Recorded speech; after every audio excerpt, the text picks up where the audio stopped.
نبی نے کم کھایا اور کتنی زوجہ کی آپ کی ایک وقت میں 9. صحابہ کم کھاتے تھے اور اتنی بھاری بھرکم تلواریں اٹھا کے میدان جنگ میں لڑتے تھے. اچھا 3 کام جو مذہب نے بتائے ہیں وہ کر لو. سمجھدار ڈاکٹر بھی اسی کا مشورہ دیں گے انشاءاللہ. جو مذہب نے 3 کام بتائے ہیں نا صحت کے حوالے سے وہ کر لو. نمبر 1 مذہب گوشت کھانے کی آپ کو ترغیب دیتا ہے تو کھا لیا کرو. ایسا نہ ہو کچھ تحقیق بدل جائے اور بعد میں کہیں کہ جی وہ جو گوشت نہیں کھاتے ان کو ہارٹ اٹیک کا خطرہ زیادہ ہوتا ہے. ٹھیک ہے نا, ایسا نہ ہو کہ الٹا ہو جائے معاملہ. تو جو کھا رہے ہو تو اپنی ذمہ داری پہ مر جاؤ, کوئی مسئلہ نہیں ہے. تو پہلی بات گوشت نہ چھوڑو. دوسری بات آپ نے کیا کرنا ہے, ہمارے نبی صلی اللہ علیہ وسلم زیادہ کھایا کرتے تھے یا زیادہ کھانے کی ترغیب دی ہے یا بھوکا رہنے کی ترغیب دی ہے؟ کم کھانے کی نہیں, بھوکا رہنے کی. کم کھانا تو بہت, کم کھانے کا مطلب کھائیں. ہمارے نبی کی جو سیرت ہے وہ ہے اے اللہ ایک وقت کھانے کو ملے تو شکر ادا کروں اور ایک وقت بھوکا رہوں میں تو صبر کروں میں. سمجھتے ہو کہ نہیں سمجھتے؟ اور آپ صلی اللہ علیہ وسلم نے فرمایا میری امت میں, جو حدیث کا مفہوم میں اپنے الفاظ میں بیان کر رہا ہوں, آپ نے فرمایا خیر القرون قرنی ثم الذین یلونہم ثم الذین یلونہم, سب سے بہتر میرا زمانہ ہے, پھر اس کے بعد والا, پھر اس کے بعد والا. پھر آپ نے فرمایا یفش الکذب, جھوٹ پھیل جائے گا, یعنی برائی آنا شروع. اور انہی برائیوں میں آپ نے بتایا کہ جھوٹی گواہیاں, اور انہی میں آپ نے بتایا کہ لوگ زیادہ کھانا شروع کر دیں گے. یہ نہیں فرمایا کہ حرام کھانا شروع کر دیں گے, نا نا نا نا, حلال کھائیں گے مگر زیادہ. تو زیادہ کھانے کو بھی کس میں شامل کیا جا رہا ہے؟ برائی میں شامل کیا جا رہا ہے. یعنی امت اتنی بری ہو جائے گی خوب کھانا شروع کر دے گی, کھانا بہت کھائے گی. نہیں آ رہی بات میرا خیال ہے. تو کم کھانے کی ترغیب ہے, کم کھانے کی ترغیب ہے. اتنی ترغیبات ہیں نا کم کھانے کی کہ ہمیں تو اپنے بارے میں ایسا لگتا ہے کہ یار پتہ نہیں ہمارا ہوگا کیا. یعنی اگر ہم پیغمبر صلی اللہ علیہ وسلم سے قیامت کے دن ملے اور اپنے پراٹھوں کے, ہم نے کسی نے بتا دیا کہ یہ 2 پراٹھے صبح ناشتے میں کھایا کرتے تھے, تو امید تو ہے کہ انشاءاللہ ان چیزوں پہ پکڑ نہیں ہوگی. یہ ترغیبی چیزیں ہیں, کوئی واجب حکم نہیں ہے, لیکن ہم جائیں گے کہاں؟ تو ہم بہت کھاتے ہیں بھائی, بہت کھاتے ہیں. نبی صلی اللہ علیہ وسلم کی خدمت, یہ میں ٹاپک کمپلیٹ کرتا ہوں, جب چل پڑا ہے نا اتنا ہو گیا تو اس کو مکمل. آپ نے جو بھائی موضوع دیا ہے وہ کہاں گئے بھائی نے پرچی دی تھی, وہ میں اس پہ ضرور بیان, آپ جمعے کے بیان میں آتے ہیں, میں انشاءاللہ اس پہ ضرور, میرے ذہن میں پہلے سے یہ ٹاپک تھا, میں اس پہ ضرور بات کروں گا انشاءاللہ. تو خوب سمجھ لو. دیکھو نبی صلی اللہ علیہ, ابھی صحت کی بات چلی ہے نا, تو اکارڈنگ ٹو اسلام کیا کہتا ہے اس بارے میں, وہ چند چیزیں نوٹ کر لو تو وہ آپ کو زندگی پر فائدہ پہنچائیں گی. نبی صلی اللہ علیہ وسلم نے فرمایا کہ 2 آدمیوں کا کھانا, ایک آدمی کا کھانا 2 کے لیے کافی ہے. طعام الواحد یکفی الاثنین, ایک آدمی کا کھانا 2 کے لیے کافی ہے. یہ صحیح حدیث ہے. جتنے میں 2 آدمی, ایک آدمی سیر ہوتا ہے نا, اس میں اصل میں 2 کے لیے کافی کا کیا مطلب, سیر تو نہیں ہوتے, لیکن جتنی آپ کو انرجی چاہیے, جتنا آپ کو زندہ رہنے کے لیے, ایک مناسب لائف گزارنے کے لیے جتنی خوراک چاہیے, تو جتنا ایک آدمی کھا رہا ہے وہ کتنے کھانا شروع کر دیں, 2 کھانا شروع کر دیں تو وہ کافی ہو جائیں گے آپ. اور ہمارے ہاں جتنا ایک کھاتا ہے, جتنا ایک کو کی خوراک ہے تو وہ 2 کی کھاتا ہے. وہ اس حدیث پہ کیسے عمل کر رہا ہے؟ الٹا. جتنا ایک میں سیر ہو جاتا ہے نا, حدیث تو کہہ رہے ہیں تم ایک میں جتنا پیٹ بھر جاتا ہے تو آدھے میں اس کا آدھا کر دو. اور میں آپ کو بتاؤں جب آپ آدھا کرو گے نا, پھر جو آپ گوشت کی یخنی پیو گے, اوہ ہو, جو ہمارے نبی نے یوم نہر میں, مزہ آئے گا آپ کو. ہو صحیح ہے نا, مزہ آئے گا, وہ مزہ آئے گا آپ کو. تو آدھا کر لو اس کو. اور نبی صلی اللہ علیہ وسلم کی خدمت میں ایک کافر آیا, آپ صلی اللہ علیہ وسلم اکرام کرتے تھے چاہے مسلم ہو غیر مسلم. آپ صلی اللہ علیہ وسلم نے اس کو دودھ پلایا. ہمارے ہاں دودھ پیا جاتا ہے ناشتہ کرنے کے بعد, 2 پراٹھے کھانے کے بعد, پھر آپ 1 گلاس دودھ پیتے ہیں اور کہتے ہیں کہ کیلشیم ملے گا, فیٹ ملے گا, کچھ بھی نہیں ملے گا اس سے. ٹھیک ہے کہ اس کے کھانچے کہیں ہیں ہی نہیں جہاں جا کے یہ فٹ ہو. ہم جو نبی کی سیرت میں دودھ دیکھتے ہیں نا, اس میں 2 چیزیں نظر آتی ہیں ہمیں. ایک تو شدید بھوک میں بھوک مٹانے کے لیے دودھ پیا گیا ہے, یعنی دودھ ایز اے کھانا استعمال کیا گیا ہے. ہمارے ہاں دودھ کو کھانا بولتے ہی نہیں ہے. دودھ جب شدید بھوک لگ رہی ہوگی نا تو پہلے خوب بریانی اور نہاری طبیعت سے پھوڑنے پھاڑنے کے بعد پھر کہیں گے, کیونکہ حکیم صاحب نے کہا ہے کہ رات کو دودھ پی کے سونا چاہیے, لہذا پھر دودھ پی کے سو کے ایک دن دھماکے کے ساتھ پھٹ پھٹا کے ہلاک ہو جائے گا. تو ہم نبی کی سیرت میں دیکھتے ہیں, غزوہ احد میں دیکھو نا, سب صحابہ کو شدید بھوک تھی, تو حضرت ابو ہریرہ رضی اللہ تعالیٰ عنہ کو نبی نے حکم دیا, یہ دودھ کا ایک پیالہ آیا ہے نا, تو شدید بھوک تھی صحابہ کو, 2-3 دن کے سے بھوک لگ رہی تھی, پیٹ پہ پتھر باندھے ہوئے تھے. تو آپ نے کیا فرمایا؟ حضرت ابو ہریرہ کہتے ہیں کہ ایک ہی پیالہ تھا, تو نبی صلی اللہ علیہ وسلم نے حکم دیا کہ دائیں طرف سے پلانا شروع کرو. تو کہتے ہیں میں نے سوچا کہ میں اتنا مجھے بھوک لگ رہی, میرے حصے میں تو کچھ بھی نہیں آئے گا, اللہ نے برکت اتنی رکھی تو سب نے سیر ہو کے پیا اس کو. حضرت ابو ہریرہ کے برکت دے دی اللہ نے, ایک معجزہ نبی کا ظاہر ہوا. حضرت ابو ہریرہ نے پیا, کہتے ہیں اور پیو, سیر ہو گئے حضرت ابو ہریرہ رضی اللہ تعالیٰ عنہ. تو اس طرح کی اور بہت ساری ہمیں مثالیں ملتی ہیں کہ شدید بھوک میں بھوک کس سے مٹائی ہے؟ دودھ سے. پھر دودھ جزو بدن بنتا ہے اور ایسا ٹھا کر کے جا کے باڈی کو لگتا ہے نا. تو 2 چیزیں نبی نے بھوک میں استعمال کیا, دوسری چیز تازہ دودھ استعمال کیا آپ صلی اللہ علیہ وسلم نے, بوائل دودھ نہیں استعمال کیا, یعنی جہاں تک ہمارے معلومات ہیں تازہ دودھ.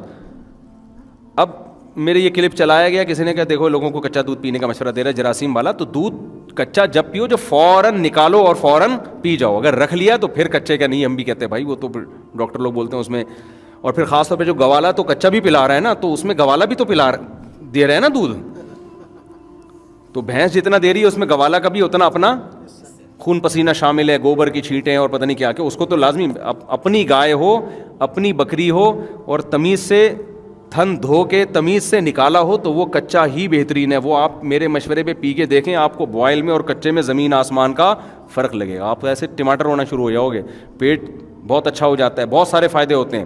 تو ہمارے نبی نے ہمیشہ دودھ حلب الشاۃ, دودھ نکالا اور دودھ پیا, کچا پیا ہے.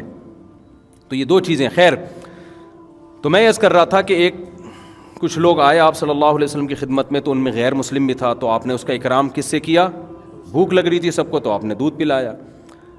انہوں نے 7 پیالے دودھ پیے اس غیر مسلم نے. پہلے کے پیالے بھی بڑے بڑے ہوتے تھے, ایک پیالہ آپ نے فرمایا اور اس نے کہا اور, دوسرا آپ نے فرمایا اور اس نے کہا اور, 7 پیالے پی گیا.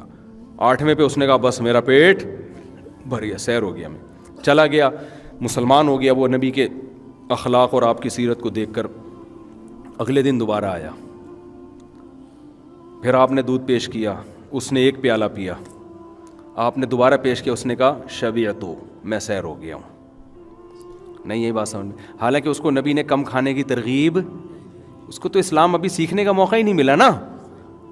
تو ایسے موقع پہ آپ نے فرمایا الکافر یأکل فی 7 امعاء, کافر 7 آنتیں بھرتا ہے, والمؤمن یأکل فی معا واحد, مومن 1 آنت بھرتا ہے. کیا مطلب؟ مومن کی خوراک کافر سے 7 گنا کم ہوتی ہے. ان صحابی کو نہ یہ پتا تھا کہ اس کو میڈیکلی مجھے کوئی فائدہ ہوگا اس کا, یہ بھی نہیں معلوم تھا. کوئی ڈاکٹر تھے اس زمانے میں سمجھانے والے؟ نہ انہوں نے نبی سے کم کھانے کی ترغیبیں سنی تھیں.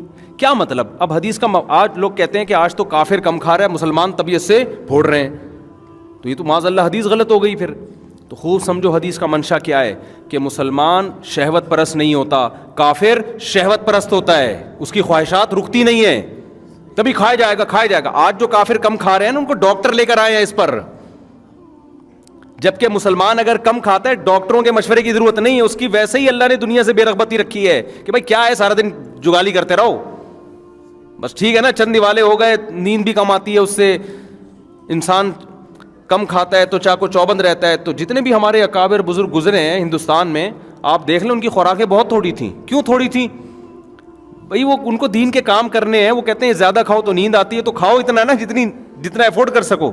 تو خواہشات سے انسان نکل جاتا ہے. تو آج جو کافر تھوڑا کھا رہے ہیں نا, وہ ڈاکٹروں کی رپورٹیں ہیں, ڈاکٹروں کے مشورے ہیں, ورنہ اگر صحت کا معاملہ نہ ہو تو پھر کافر خواہشات نفسانیہ میں زیادہ ہوتا ہے, مسلمان کم ہوتا ہے. تبھی تو دیکھ لو نا زنا کتنا زیادہ ہے وہاں پہ, وہ تھوڑی عورت کے بغیر گزارا کر سکتے ہیں. یہاں 30-35 سال عمر ہو جاتی ہے, شادی نہیں ہوتی اور گزارا بہت سے لوگ چلا رہے ہوتے ہیں. تو مسلمان میں آج بھی خواہشات نفسانیہ پہ کنٹرول دوسروں کی نسبت زیادہ ہے. بات یہ ہے کہ ان کو موٹیویشن مل رہی ہے ڈاکٹروں سے, ہمیں نہ مذہب سے مل رہی ہے اور نہ ڈاکٹروں سے مل رہی ہے.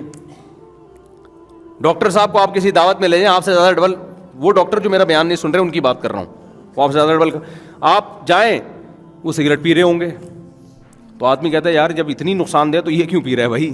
ٹھیک ہے نا. تو اب خوب سمجھو, نبی صلی اللہ علیہ وسلم نے کیا فرمایا, مسلمان 1 آنت بھرتا ہے اور کافر 7 آنتیں بھرتے ہیں, یعنی اس میں خواہشات نفسانیہ کم ہوتی ہیں. تو آپ نے ان صحابی کو اپریشیٹ کیا کہ نہیں کیا؟ اگر یہ عمل غلط ہوتا تو آپ ان سے کہتے کہ تم جب کافر تھے تو تم نے 7 پیالے پیے تھے, تم نے اسلام قبول کر کے صرف 1 پیالہ پیا, یہ بالکل ٹھیک نہیں ہے, اس سے تمہارے جسم میں کمزوری ہو جائے گی. نہ نہ نہ نہ, حالانکہ نبی صلی اللہ علیہ وسلم امت مسلمہ کو کمزور دیکھنا نہیں چاہتے. اگر یہ چیز کمزوری کا سبب ہوتی تو ہمارے نبی کیا فرماتے کہ کمزور مومن اللہ کو طاقتور سے زیادہ محبوب ہے, لہذا کم کھاؤ تاکہ کمزور ہو جاؤ.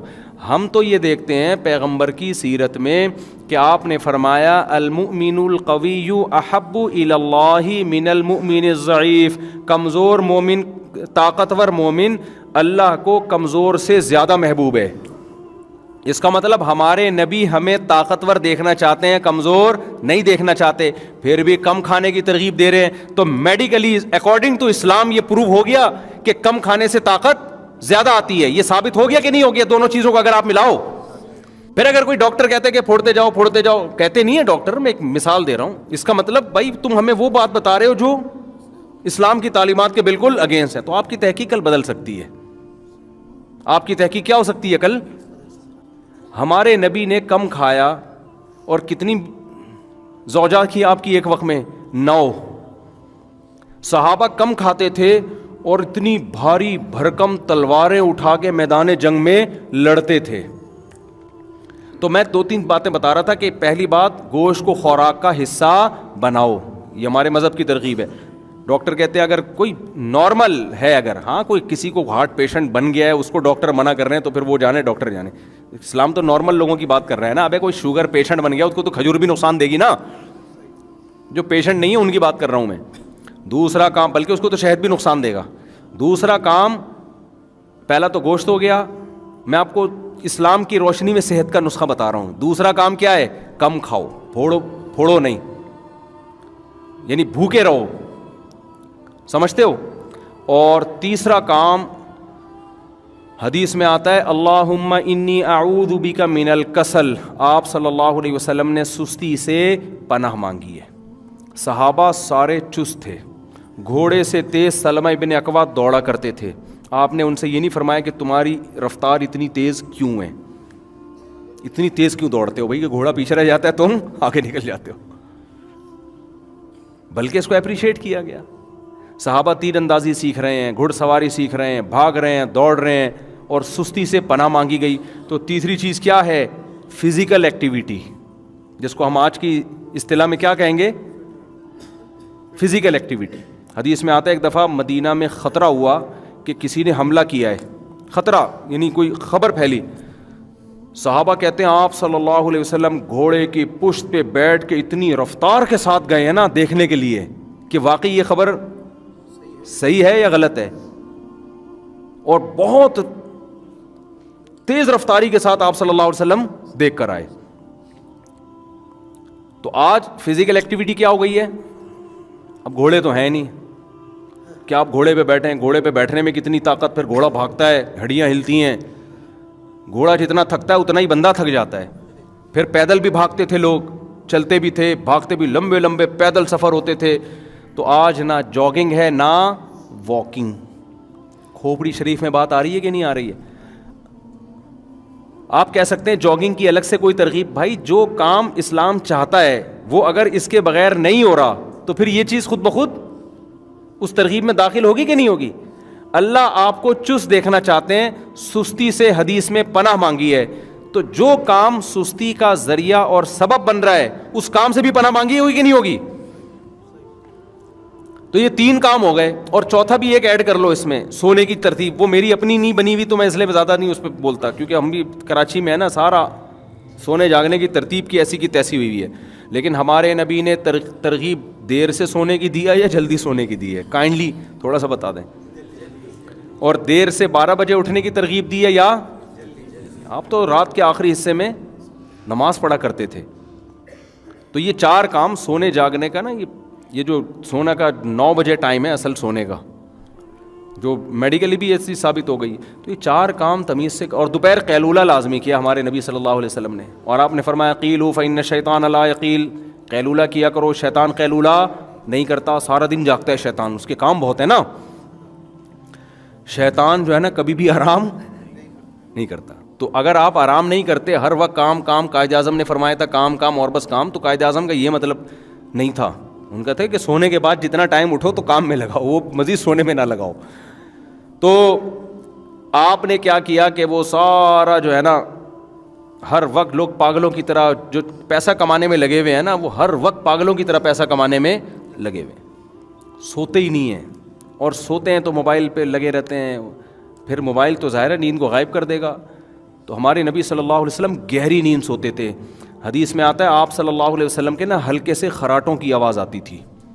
جب یہ گہری نیند ہوتی ہے نا تو ناک سے نا آپ صلی اللہ علیہ وسلم کے معمولی سے خراٹوں کی آواز، یہ جب گہری نیند ہوتی ہے تو پھر ایسی آواز آتی ہے. تو آپ صلی اللہ علیہ وسلم اور آخری عمر میں جسم مبارک بھی تھوڑا سا بھاری ہو گیا تھا، تو گہری نیند سویا کرتے تھے آپ صلی اللہ علیہ وسلم. تو ہمارے ہاں ان چیزوں پہ عملی. خیر میں یہ عرض کر رہا ہوں کہ 4 کام کر لو تو انشاءاللہ جیسے تمام دوائیں بچوں کی پہنچ سے دور ہوتی ہیں تو تمام دوائیں بڑوں کی پہنچ سے بھی کیا ہوں گی؟ دور ہوں گی. پھر جب پیاس لگے پانی پیو، جی نیچرل لائف. اس کے بعد اگر پھر کوئی خدا نخواستہ بیماری ہوتی ہے، پھر ڈاکٹر جتنے گلاس کا مشورہ دے رہا ہے اس کے مشورے پہ اتنے پی. اس سے پہلے ڈاکٹر کو کہ خام خواہ کے مشورے لینے کی میرے بھائی کوشش نہ کرو. خام خواہ کے جو ہے نا خطرناک ہو جائے گا وہ، ایسا نہ ہو ریسرچ کی بھینٹ چڑھا دے، کل وہ ریسرچ کیا ہو جائے. اب مثال کے طور پر وہ جو اب تک سبزی کھا رہے ہیں، 15 سال پہلے میری ملاقات ہوئی تھی ان سے، وہ سبزی کھا رہے تھے، کہہ رہے تھے گوشت نہیں کھانا چاہیے، چکن بھی نہیں کھا رہے تھے وہ. تو اب اگر بالفرض ریسرچ چینج ہو گئی، نہیں یہ گوشت کھانا چاہیے سبزی نہیں کھانی چاہیے، تو وہ تو کہیں گے یار ہم نے تو 20 سال کیا کر دیے. لوگ دعوتوں میں چکن بھی پھوڑ رہے ہیں، دمبے بھی چربی ڈال ڈال کے پکا کے پھوڑ رہے ہیں، اور ہماری ایسی کی تیسی، محروم ہو گئے. تو ہندو رہتے ہوں گے 90 سال 100 سال، مجھے نہیں پتا اس کا، سبزی سے رہتے ہیں، لیکن گوشت، ہمارے نانا ماشاءاللہ گوشت کھورتے ہیں، 99 سال میں انتقال ہوا ہے. وہ بھی اللہ کی قدرت تھی، تو ورنہ اتنی صحت تھی ان کی. تو رپورٹیں تو آپ کو ہر طرح کی مل جائیں گی. تو بات کہاں سے شروع ہوئی تھی؟ بہت ہی آج بیان آؤٹ وہ ہو گیا بالکل ہی. اب جلدی سے سمیٹتا ہوں.